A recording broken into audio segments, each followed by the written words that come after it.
자, 안녕하세요. 오늘은 작은 플랜지를 용접하는 방법에 대한 영상을 만들었습니다. 구독, 좋아요 눌러주시면 감사하겠습니다. 자, 이거는 15A 2분의 1인치 플랜지고요.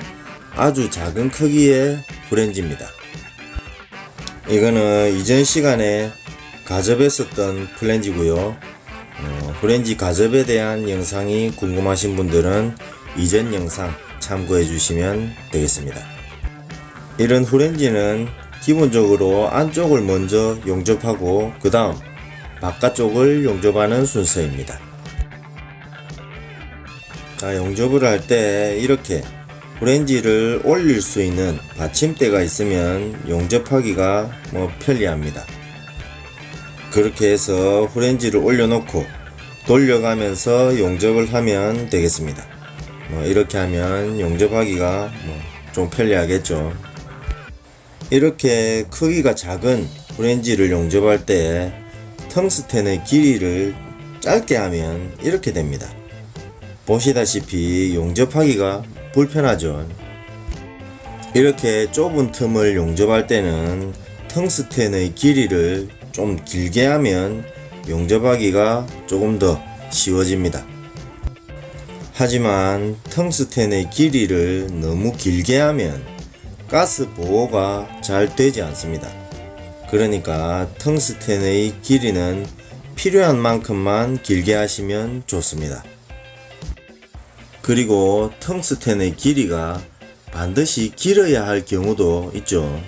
그럴 경우에는 가스 사용량을 조금 더 올려서 사용하시면 가스 보호가 조금 더 될 수 있습니다. 이렇게 텅스텐의 길이를 좀 길게 해서 용접을 해 보겠습니다. 자, 플랜지 인사이드 용접이고요. 전류는 200A를 사용했습니다. 용접봉은 2파일을 사용하셔도 되고요. 그리고 2.4파일을 사용하셔도 결과는 비슷합니다. 단 파이프의 굵기가 좀 더 두껍다면 좀 더 두꺼운 용접봉을 사용하시면 됩니다. 용접 설정은 크레이터 1회로 설정을 했고요. 용접 방법은 이렇습니다. 가접을 하듯이 조금씩 용접을 하면 됩니다. 처음에는 시작 전류로 어느 곳에 용접을 할지 조준을 해주세요. 그 다음에는 용접봉을 녹여서 원하는 곳에 붙여주시고요. 그 다음 용입을 시키고 용융풀이 아래로 흘러내리기 전에 용접을 멈추면 됩니다. 이런 과정을 반복해서 용접하는 방법입니다. 제가 설명을 길게 했지만 과정은 가접을 하는 것과 같습니다. 가접을 반복해서 용접한다고 생각하시면 됩니다. 이해가 되시나요? 필렛 용접에 가접할 수 있는 정도의 실력만 있으면 누구나 할 수 있는 용접 방법입니다. 자, 이런 결과물이 나왔습니다. 여기 보시면 용접 색깔이 좀 이상하죠. 이쁘지가 않습니다. 저런 색깔이 나온 이유는 이별량이 높아서가 아니고 가스 보호가 잘 되지 않아서 저런 결과가 나온 것입니다. 자, 지금 보시는 텅스텐의 길이가 적당한 길이입니다. 하지만 촬영을 하기 위해서 텅스텐의 길이를 이렇게 좀 더 길게 해서 용접을 한 것이고요. 자, 이렇게 지금 한 용접은 텅스텐의 길이를 이렇게 길게 해서 용접한 것입니다. 이렇게 텅스텐의 길이가 너무 길어지면 가스 보호가 잘 되지 않습니다. 그래서 텅스텐의 길이는 너무 길지 않게 적당한 길이를 빼주는 것이 좋습니다. 그래서 여러분들께 정상적인 용접을 보여드리기 위해서 프렌지 하나를 더 용접했습니다. 이거는 지금 보시는 길이의 텅스텐으로 용접을 한 것이고요. 이거는 가스 보호가 잘 됐죠. 원래는 이렇게 용접을 하려고 했지만 보시다시피 이렇게 용접을 하면 용접하는 장면이 촬영이 안 됩니다. 다 가려지게 되죠. 그래서 촬영을 하기 위해서 텅스텐의 길이를 길게 하고 용접봉의 각도를 수직으로 세워서 용접을 했습니다. 같은 전류, 같은 가스 사용량, 그리고 같은 용접봉을 사용해서 용접한 것이고요. 그리고 용접 방법도 같습니다. 단지 다른 거는 텅스텐의 길이가 좀 다르죠. 자, 이렇게 두 개가 비교가 되죠.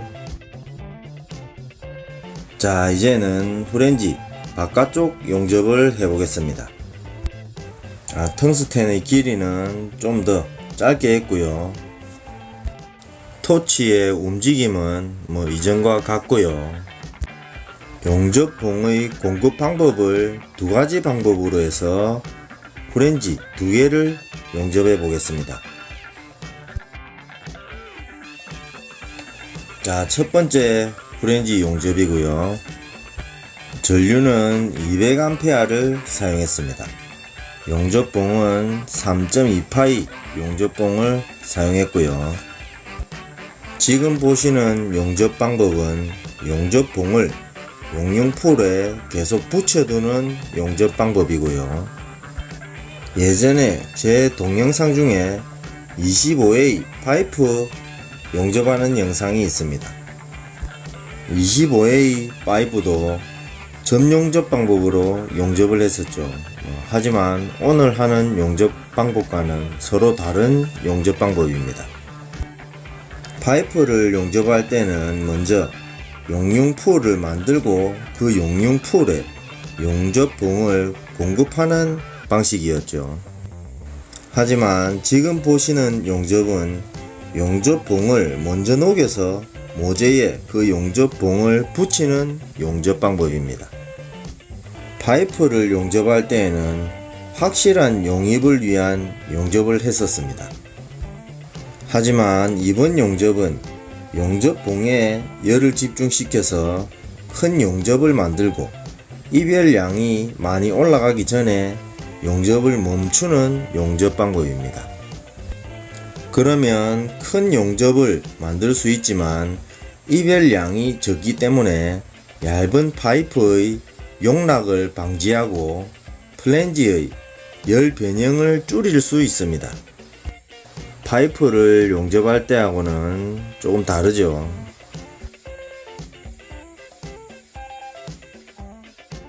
자, 이런 결과물이 나옵니다. 자, 두 번째 용접입니다. 이전과 같은 전류를 사용했고요. 용접봉도 같은 용접봉을 사용했습니다. 이번 용접 방법은 용접봉을 용융풀에서 분리시키는 용접입니다. 용접봉의 사용은 조금 차이가 있지만 이전과 비슷한 결과가 나오는 용접 방법이고요. 제가 설명을 좀 길게 해서 용접이 어렵게 느껴질 수도 있습니다. 하지만 직접 해보시면 아주 간단합니다. 가접을 여러 번 반복한다고 생각하시면 됩니다. 어렵지 않죠. 가접만 할 수 있으면 누구나 할 수 있는 용접 방법입니다. 오늘 용접 방법의 장점은 초보자도 쉽게 따라할 수 있고요. 이별량의 조절도 쉽다는 장점이 있습니다. 그리고 용접의 외관도 나쁘지 않습니다. 그리고 의자에 앉아서 편안한 자세로 용접할 수 있다는 장점도 있습니다. 반면에 단점으로는 보시다시피 다른 용접 방법에 비해서 작업 속도가 많이 느리다는 단점도 있습니다. 이런 사항들을 참고하셔서 응용하시면 되겠습니다. 오늘은 제가 용접 설명을 길게 해서 용접이 어렵게 느껴질 수도 있지만 직접 해보시면 아주 간단한 용접 방법이니 시도해 보시길 바랍니다.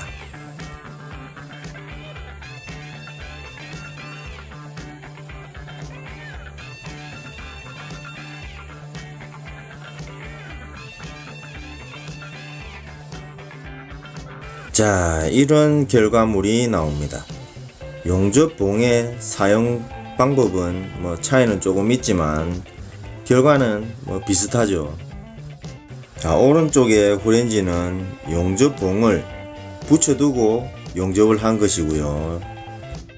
자, 이렇게 용접봉을 붙여두고 한 번씩 용접을 한 거고요. 자, 왼쪽에 후렌지는 용접을 하고 용접봉을 분리시키는 용접입니다. 자, 이렇게 용접봉을 필요한 만큼만 녹이고 용접봉을 분리하는 용접 방법이고요. 자, 이렇게 오늘은 작은 후렌지를 좀 더 쉽게 용접할 수 있는 방법에 대한 영상을 만들어 봤고요. 이렇게 위빙을 하지 않아도 쉽게 용접을 할 수가 있습니다. 그리고 많은 부분에 응용이 가능한 용접 방법이니 시도해 보시길 바랍니다. 자, 오늘은 이걸로 마치고요. 다음 시간에는 또 다른 내용으로 다시 찾아뵙겠습니다. 늘 말씀드리는 부분이지만 제 용접 방법이 반드시 정답은 아닙니다. 하지만 여러가지 상황에서 다양하게 응용할 수 있는 용접 방법 중에 하나이니 도움이 되었으면 합니다. 이 영상이 모든 용접사분들께 성장하는 계기가 되고 조금이나마 도움이 되었으면 하는 바람입니다. 좋아요도 눌러주시고요. 구독하시고 제 채널에 오시면 더 다양한 용접 영상들이 있습니다. 시청해주셔서 감사합니다.